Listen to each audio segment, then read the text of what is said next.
Good evening or good day, wherever you are in the world. Good to see you again. Please drop in the chat and let us know that you are here.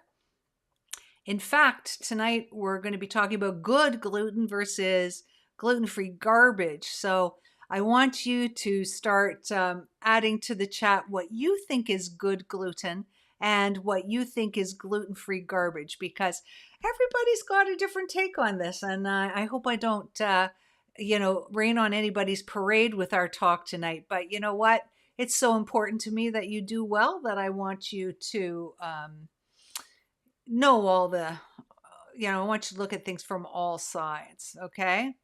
So good gluten-free versus gluten-free garbage.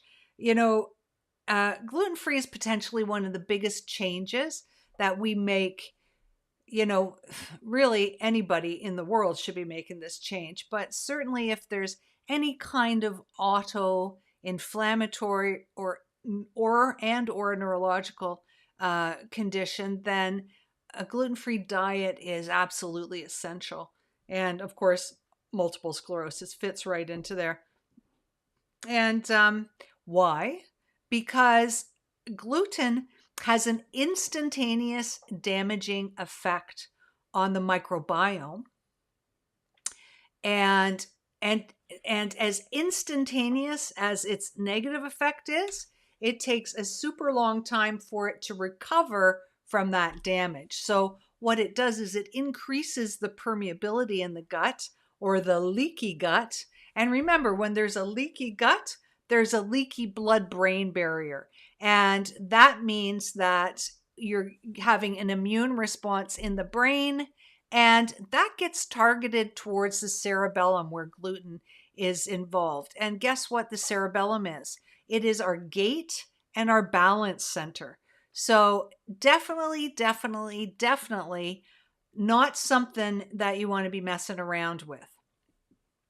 Um, gluten on so let's think about that again. On one hand, it increases inflammation and that auto inflammatory response through a leaky gut, which then causes a leaky blood brain, which then allows an attack on the cerebellum, or our uh, gait and balance center. So in our Western culture, gluten-free has really sort of caught on as a trend, if you will. So what ends up happening then is you end up with a market for it, and so you end up with all kinds of products bearing that little gluten-free symbol. You know that symbol. Now that symbol doesn't necessarily mean that that food is nutritious. It simply means that it's gluten-free and that it's produced in a gluten-free facility. So what we end up with then are all these things that are made to emulate the things they're replacing. So there ends up to be a lot of over-processed grains, a lot of sugar, a lot of hydrogenated fats. So right off the bat, just from saying that, we can see that there is a lot of gluten-free garbage out there. When we talk about gluten-free breads, gluten-free cereals, gluten-free crackers and cookies and all of that kind of stuff, we really want to be looking at the carbohydrate impact of those foods. And that includes not just the refined nature of the grain, but also the sugar load, right? Because have you ever, I don't know how long y'all have been gluten-free, and please let me know how long you've been gluten-free. I've been gluten-free for decades. And in the beginning, gluten-free stuff used to taste basically like cardboard. So you got to know there's some good flavoring going in there with sugar to make it taste good, right?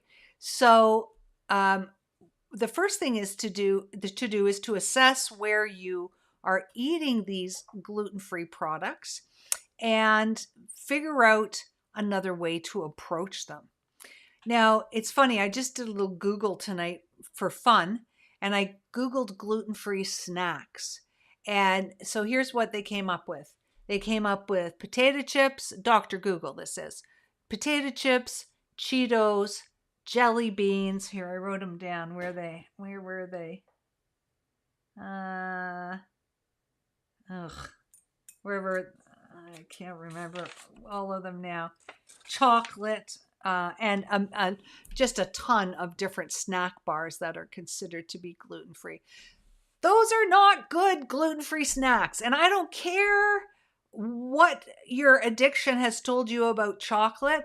Having a piece of chocolate every day is not the solution to good snacking. So get that right out of your mind too. So the whole concept of the snack is kind of a standard North American diet thing. And the standard North American diet, or the standard American diet, remember that acronym SAD? It's actually an adjective as well as an acronym, isn't it? Um, we've created this whole snacking thing. We've created this perpetual eating fest. So, maybe the best thing in reassessing where you're eating gluten-free things is whether you're snacking or not, and whether you can do without that snack. What I want you to really be thinking about when you're thinking about gluten-free food or good gluten-free is whole foods. Just completely replacing foods, like corn chips that are gluten-free, or, gluten-free whatever, with things like guacamole and celery, or a slice of apple with some almond butter on it, or things that are actually that have some nutritional value for you. Another good option when it comes to gluten-free, actually good gluten-free. Actually, what I wanted to, before we get on to that, I want to mention the fact that when we're getting gluten-free flours, so to speak, and especially gluten-free all-purpose flours and such, what we've actually got is a whole pile of other refined grains. And corn has really made its way into the gluten-free vernacular because it's tasty. It makes things good. And the Italians have always been ahead of the curve with gluten-free pasta that tastes delicious, but guess what? It's full of corn. But we know now, not just from this book, but this is Grain Brain. I don't know if you see that in a mirror image or if you see it backwards, like I'm seeing it on my screen. But Grain Brain is a book from Dr. David Perlmutter, who is a board certified neurologist, who basically says it doesn't really matter what grain it is, if it's gluten-free or not, it causes neuroinflammation. So that's one thing, that grain causes neuroinflammation. And then we refine it down into a powder, right? So that becomes a processed grain, and that just bang enters the bloodstream like blood sugar very, very quickly. And remember that blood sugar cranks up inflammation and has an inevitable impact on the brain as well. So we want to take those refined grains out of the picture. Also, while we're sort of on the topic of blood sugar and that, is people always ask me about natural sugar, and they say, oh, well, cane sugar and coconut sugar and this sugar and honey and maple syrup. At the end of the day, sugar is sugar. And I want you to think about our standard American diet. It's riddled with addiction, right? Those simple carbohydrates. So gluten, the gluteomorphins in gluten, gluteomorphin, like morphine, actually bind the morphine receptor in the brain. And that makes us feel good, and it makes us want more. And then if we're adding a lot of simple carbohydrates, those simple carbohydrates feed our sugar machine and cause us to crave and want more as well. So I've just gone off on a little tangent there, but we were talking about refined grains, carbohydrates, sugars, all having an impact not just on inflammation and neurodegeneration, but also on things like mood and addiction. So big topic there for sure. So when we're starting to talk about good gluten-free, what does that what does that mean to you? What does good gluten-free mean to you? I to me, good gluten-free means whole foods. So we talked about that a little bit.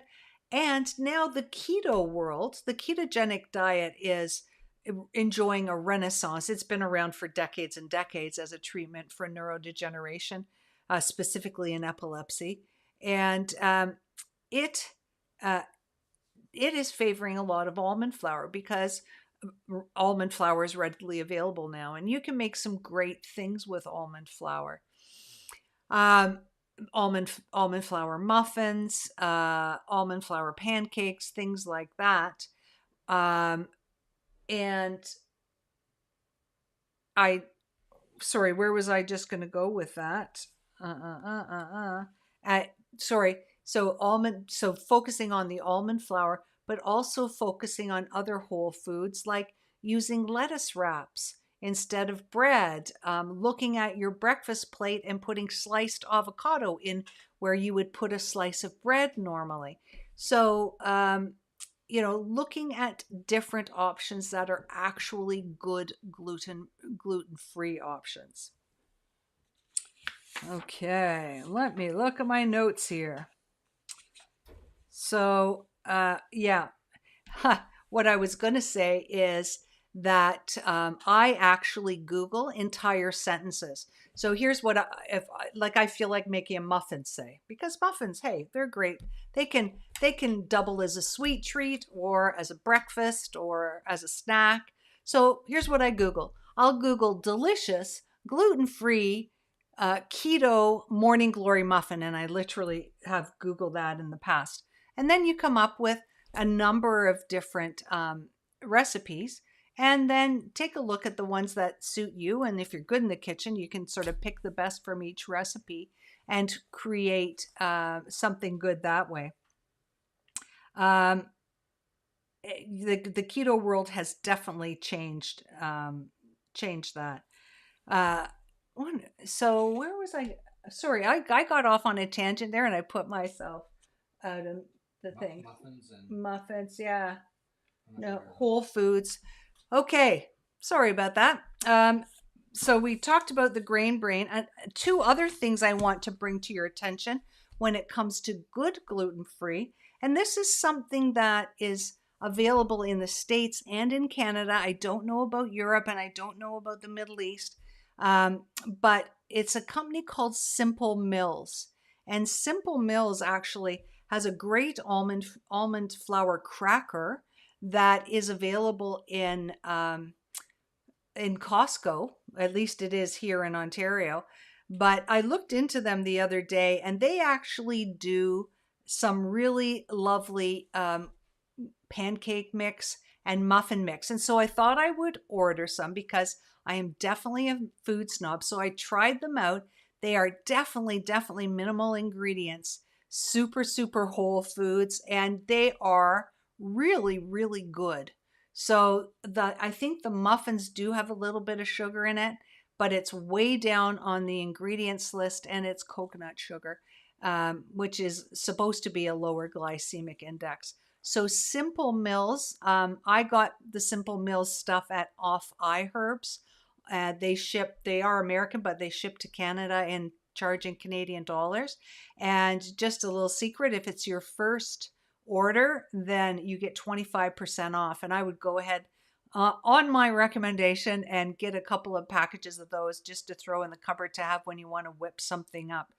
The other thing I wanted to talk about, just when we talk about Googling, keto, gluten-free, keto, whatever, there are so many websites now that are dedicated to this. But I also wanted to mention a book that an old friend of mine wrote. Her name is Sandy Pomeroy, and this book is called Grain-Free Goodness. And once again, I'm not sure which way you guys are seeing that. Grain-Free Goodness, and by Sandy Pomeroy. What I'm going to do, and I mean, Sandy is actually part of, so there you go, Grain-Free Goodness. by Sandy Pomeroy. I'll put the spot where you can order it in the chat. But Sandy is amazing in the kitchen, and she has taught me so much.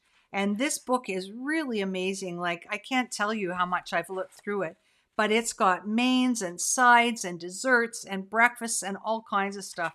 So, if you're looking for a place to start, um, turning your gluten-free world into a good gluten-free world, I would definitely suggest Sandy's book.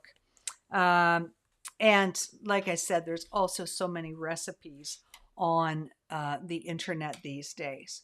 So I am going to go over here now and see what we've got for questions. Hi, Elizabeth from Houston, Texas.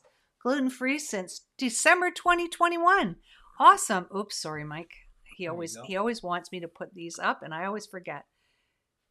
So, Elizabeth, please drop in the chat how you're finding it. Are you finding yourself lured towards a lot of these packaged gluten-free things that I'm kind of railing against tonight? Or are you just making good adaptations with other whole foods? Please let me know that.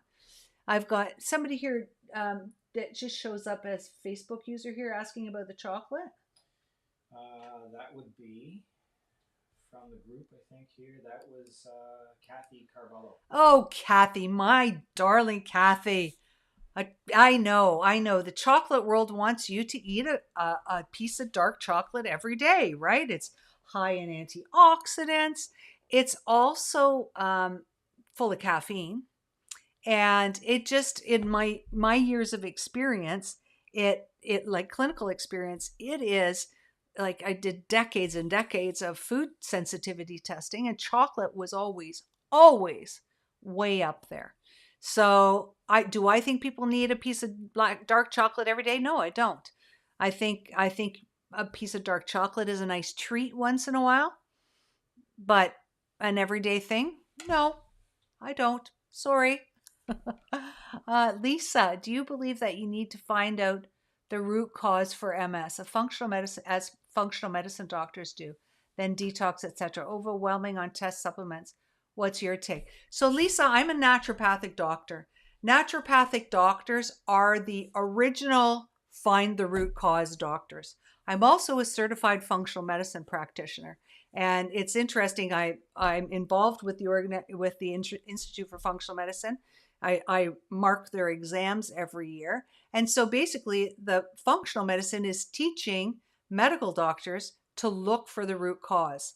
And absolutely, that's ultimately what we want to do. And this is why I talk so much about you. It's irrelevant if something is good for MS or not. It's what is good for you, and uh, you only understand that for you if you understand the whole picture, what's going on for you. So a systems approach that is getting towards the root cause, and that's what I'm covering off in my program, 10 weeks to transform MS, is individualizing the approach to MS, because MS can be, remember, it's that inappropriate immune response that's causing inflammation that's playing itself out in the brain.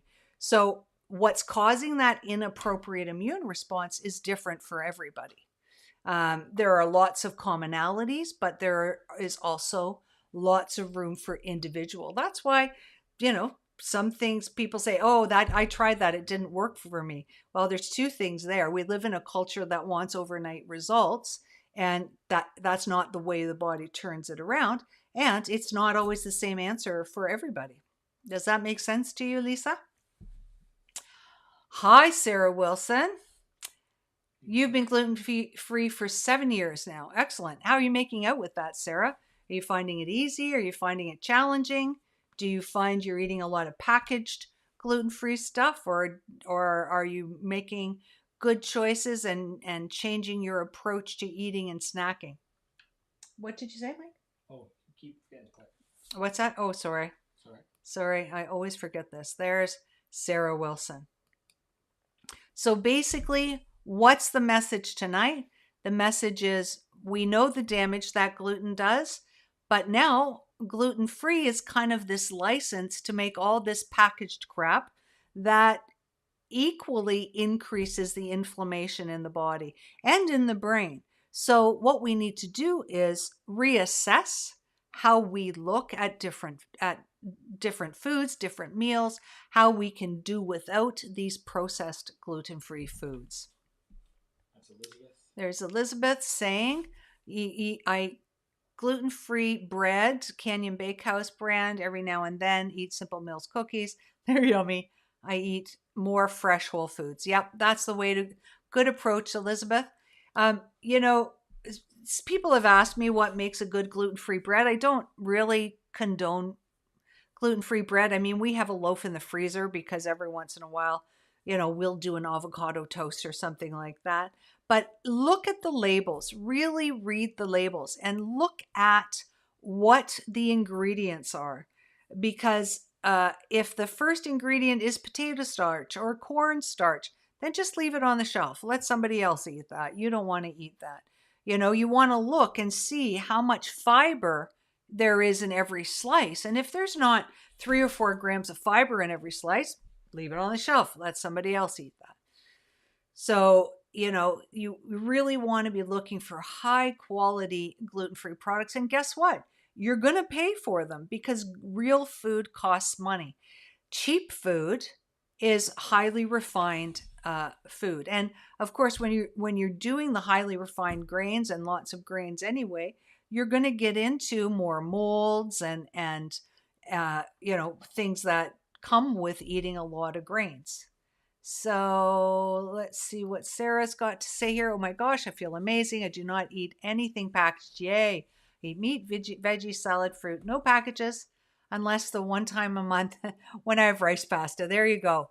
And you know what? This is the thing, right? Make these things once a month or twice a month instead of every day. I even think Terry Walls on her uh, not Paleo Plus only recommends like a gluten-free thing, once a week or once every 2 weeks. So really, when we're looking at reversing and stopping, reversing, treating multiple sclerosis naturally, you know what? We've got to be true to good food. And good food doesn't include, prepackaged gluten-free stuff.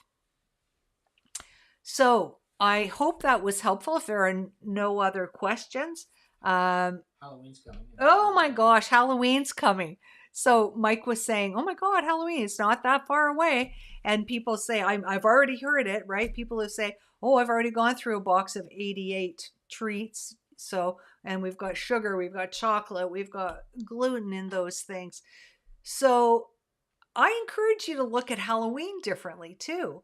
And we've had some fun, Mike and I, in the past. We've, one year we gave away whistles, like little, silver whistles, like lifeguard whistles. I don't know. His company had a box of them, so we took them, and you could hear the whole neighborhood whistling all night. And we've also given away toothbrushes, right?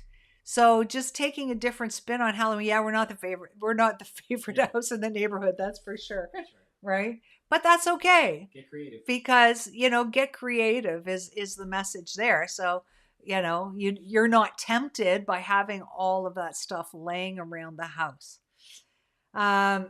So thank you again for stopping in tonight and making us a destination.